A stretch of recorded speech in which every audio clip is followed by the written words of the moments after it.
The Chancellor is planning to bring in means testing for the payment, with only the very poorest qualifying. That could mean millions of pensioners missing out on help. Rachel Reeves says this is one of the tough decisions that need to be made to help fix the economy, but the plans have been widely criticised. Should the government do a U-turn? Carl? Yes, and the reason for that is because the model that they're using at the moment isn't right. I don't necessarily disagree with means testing, but I just think that there's a lot of pensioners that are going to get hit by this that shouldn't get hit by it. Ones who should be claiming pension credits and don't. But I think an important part of this is there's many pensioners who speak to me as one of my constituents, and they say, look, Carl, like, I don't need this winter fuel payment. I'm pretty well off. I'm happy for it to go to someone that needs it.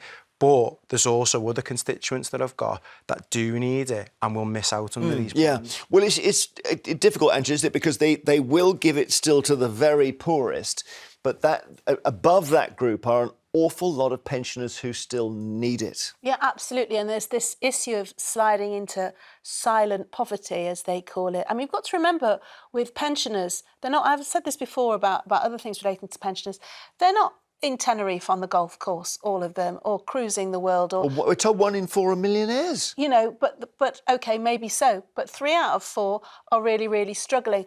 When you're older, it's harder to keep warm. It's harder to move about. Your prospects for employment are slimmer. So if you want to top up the income that you have, it's difficult.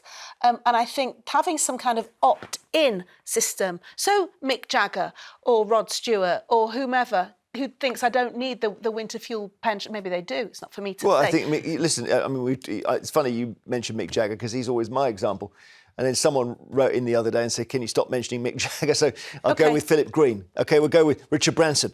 OK. Somebody, OK, there so are here's the argument. Of them that don't need it. They paid a shed load of tax. Yeah, that's why can't you give them 300? Why don't you give? But they can have it. What I'm saying is that, and I agree with that, it's a free market economy. They've spent their whole working life paying into the tax system, disproportionately so. Yeah. But have an opt-in system. Let it be a matter for their conscience rather than a dictating government that say, OK, you all can't have it because, and this broad brush approach. OK, I see. All right, so what about that? You have an opt-in, you fill out a tax return. Some people may not fill out a tax return, so they'd have to then start filling one out, and you opt in to this benefit. How about that? Yeah, I don't think that's a bad idea, actually. Thank you. You should get yourself involved. Do you know, it is a very good idea. Yeah. I mean, I'd like to see if, you know, the wealthiest, I think, would opt in, though. Yeah. Well, there'd be a matter of principle, wouldn't there? There'd be a point of principle. Yeah. And I think, I mean, with this, I think it's 12 million pensioners are going to be hit by this. Yeah. And you're right, there's a big percentage of them that will probably opt out and say,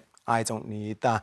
But fundamentally, I think a lot of them people would have voted for the Labour Party on the promise, because do you remember the Tories in the election saying Labour are going to tax your pension?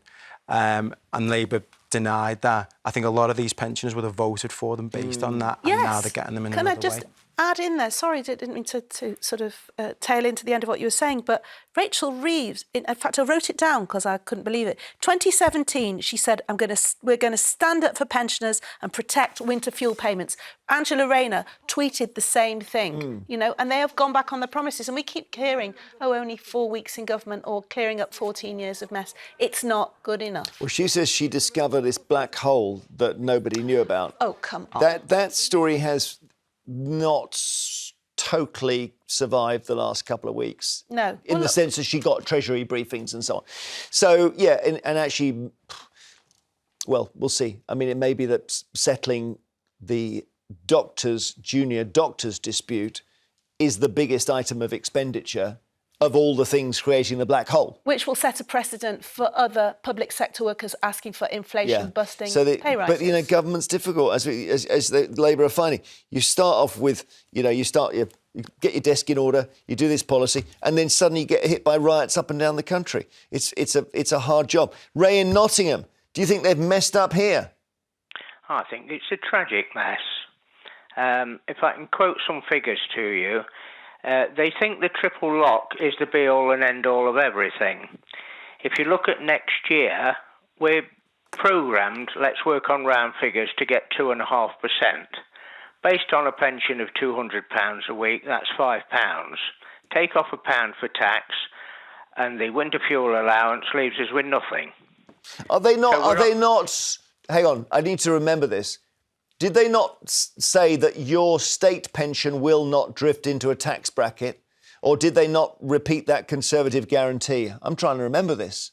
They're talking about people without a private pension. Correct. But you're suggesting that at some point the triple lock will drive the state pension so high you will start being taxed on it. No, that's not the case. I'm taxed now. I earn just over the basic amount. Okay. And I pay equivalent of £1 a week tax. So you're complaining about what then, Ray? Forgive me. Well, basically, we're getting a wage cut next year. Yeah, because of the winter fuel allowance, yeah. Because of the winter fuel allowance. The Chancellor, prior to the general election, stated that she has no problem with people earning a lot of money, i.e. the bankers getting unlimited bonuses. You've got the water companies paying nearly £1 million, and they're £51 million in debt. Where is she getting a balance from? OK, Ray, thank you. Thanks very much. Jean in Middlesex, hi. Hello. Do you think they should reverse this, Jean? Pardon? Do you think they should reverse this? Reversed it? Yeah. Do we should have it back, yes, yeah. please. Are you somebody do you get the winter fuel allowance, and are you somebody who's going to be losing it, Jean? I get it, and I will be losing it, yes. And are you going to miss it? I'm just over the threshold for tax. Oh, I see. I don't have benefits, never had benefits in my life. Are you going to miss it? My husband only worked in an ordinary job. He worked very hard, and he got half pay when he finished because he did 40 years. Wow. And so I get half his pay now. I see, because he's passed on. Okay. It just takes me over the threshold for tax. Gotcha. So I pay tax. Yeah. And yet I'm not going to get a winter payment now. No. So that'd be even worse, you know. Well, I was just my question really was whether that will cause you some hardship, Jean. It won't cost me hardship, no. But I don't agree with the principle, quite honestly. Well, it's very hard. I mean, there is a kind of rule of government, which is that you cannot remove something you've previously given to them. It seems to be impossible. And also, I think, I'm sorry to hear that you've been widowed, Gina. I think there will be people, inevitably, the older we get, more likely to be by themselves. And so they're getting a cut. You know, for two households, it's one thing. But for one household that's managing to still run that house by themselves, and then it's going to be really catastrophic. It's going to be hard. Sarah, thank you, Jean. Bless you. Sarah in Surrey, hi. Good morning. Hi, how are you? I'm very well. Do you think they're right? No one yet has said that Labour need to do this because we have no money and we got 2.7 trillion in debt. And unless we do something, our kids are going to be saddled with that and overtaxed for the whole of their lives. Nobody said that yet, strangely. OK, well, my feeling is I agree with Carl. I think it's something that could be means tested. But my concern is that there seems to be a general assumption that every pensioner is really rich and goes on holiday. Yeah. Cruises 3 times a year. Yeah, and I think this has been put about by mainly younger people. Yeah. A vast proportion of pensioners have got a meagre amount of savings, so they can't claim pension credits.